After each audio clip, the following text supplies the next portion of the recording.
이낙연 국무총리와 국무위원 여러분, 더불어민주당 원내대표 홍영표입니다. 올해는 3.1운동 100년, 대한민국 임시정부 건립 100년이 되는 해입니다. 100년 전 우리는 민주공화국 대한민국의 긴 여정을 시작했습니다. 고난과 시련, 승리와 영광의 여정이었습니다. 35년간 나라를 빼앗긴 채 살았고 전쟁과 분단의 아픔도 겪었습니다. 하지만 우리는 국민의 힘으로 자랑스러운 대한민국을 만들어냈습니다. 최재형을 아십니까? 최재형. 1860년 함경도 경원에서 노비의 자식으로 태어났습니다. 11살 때 연해주 지어신 집을 나와 먼 길을 걸어서 포시에트 항구까지 갔습니다. 배가 고파 쓰러져 있던 최재형을 러시아 부부가 데려다 키웠습니다. 최재형은 선장이던 양아버지를 따라 전 세계를 돌아다녔고 마침내 사업가로 큰 성공을 거두었습니다.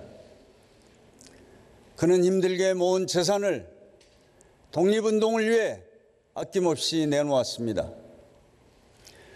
안중근 의사의 하얼빈 의거를 지원했고 임시정부 설립을 도왔습니다. 1920년 일본군에 체포되었고 탈출을 시도하다 총에 맞아 순국하였습니다. 연해주의 최재형은 곳곳에 있었습니다. 서울과 평양, 대구와 광주, 상해와 동경에서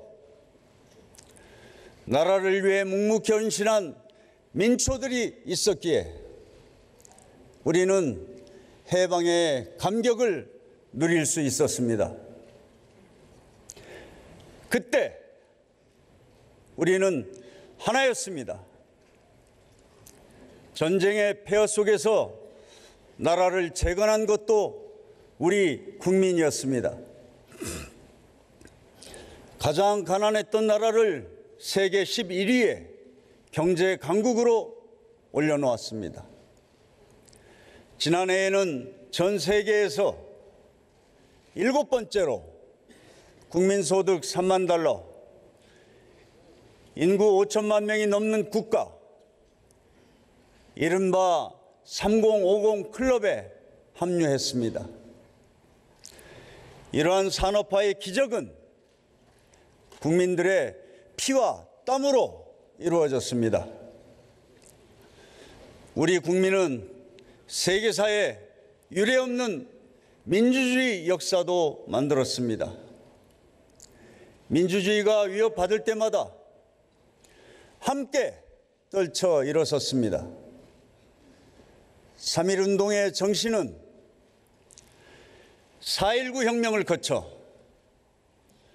부마항쟁과 5.18 민주화운동, 60항쟁으로 이어졌고 마침내 촛불혁명으로 꽃을 피웠습니다. 이제 이 자랑스러운 나라를 함께 잘 사는 나라, 평화가 강물처럼 흐르는 나라로 만들어야 하지 않겠습니까? 존경하는 국민 여러분, 동료 의원 여러분, 2017년 9월 북한의 6차 핵실험으로 한반도에 전쟁의 공포가 엄습했습니다. 온 국민이 불안해했고 전 세계도 전쟁의 가능성을 우려했습니다. 그러나 그때는 상상도 못했던 세 차례의 남북 정상회담이 열렸고 우리는 평화의 길을 열었습니다. 두 차례의 역사적인 북미 정상회담도 이끌어냈습니다. 또한 남북은 9.19 군사합의를 통해 육해공에서 일체의 무력 사용을 금지하는 등 사실상 불가침 선언에 합의했습니다. 그러나 아직도 가야 할 길이 멀기만 합니다. 2차 하노이 북미 정상회담에서 명문화된 합의 도출은 못했습니다. 하지만 한반도의 완전한 비핵화 실현 의지를 재확인하고 평화 구축과 비핵화가 병행되어야 한다는 공동의 인식을 확인했습니다. 북미 양측이 서로의 입장 차이에도 불구하고 지속적인 협상을 통해 최종 타결에 이를 가능성을 높였습니다. 김정은 위원장의 왕복 120시간 기차 여행도 놀랍지만 트럼프 대통령이 20시간 이상의 비행 직후 곧바로 김정은 위원장을 만나 직접 설득하려 했던 점도 깊은 인상을 남겼습니다. 이것은 트럼프 대통령이 한반도에서 이전과 다른 새로운 역사를 만들어내겠다는 확고한 신념이 있기 때문일 것입니다. 굳건한 한미동맹을 통해 협상의 성공을 이끌어내는 우리의 촉진자 역할이 더욱 중요해졌습니다.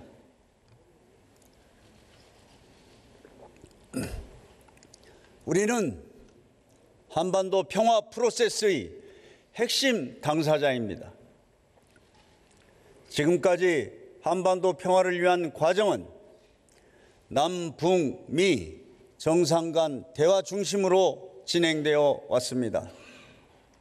트럼프 대통령, 김정은 위원장, 그리고 문재인 대통령 사이에는 깊은 신뢰와 심리적 유대감이 형성되어 있습니다. 문재인 대통령이 김정은 위원장을 이끌어 트럼프 대통령과 대화하게 하고 트럼프 대통령이 다시 김 위원장을 문 대통령과 대화하도록 밀어주는 일종의 삼각협력을 통해 지금까지 올 수 있었습니다. 따라서 이 시점에서 김정은 위원장의 결심을 끌어낼 수 있는 것은 트럼프 대통령과 문재인 대통령뿐입니다. 분단 70년, 불신과 대결의 역사를 신뢰와 공존의 역사로 바꿔야 합니다. 이 과정에서 많은 어려움이 있을 것입니다. 최근 언론에 보도되고 있는 북한 동창리 동향은 매우 우려하지 않을 수 없습니다. 잘못 진전되면 향후 협상에 큰 난관이 될 수도 있습니다. 북한은 현명한 판단을 통해 모두에게 도움이 되는 선택을 해야 합니다. 보수 진영도 이제 평화의 문을 함께 열어야 합니다. 한반도 평화는 진보 진영만의 의제가 아닙니다. 또한 한반도 비핵화가 보수 진영만의 의제도 결코 아닙니다. 굳건한 한미동맹을 통해 비핵화와 평화 체제를 구축해야 한다는 점에는 어떠한 이견도 없습니다. 그동안 문재인 정부가 해왔던 과정을 보면 충분히 알 수 있지 않습니까? 당리 당략보다 앞서는 것은 국익입니다.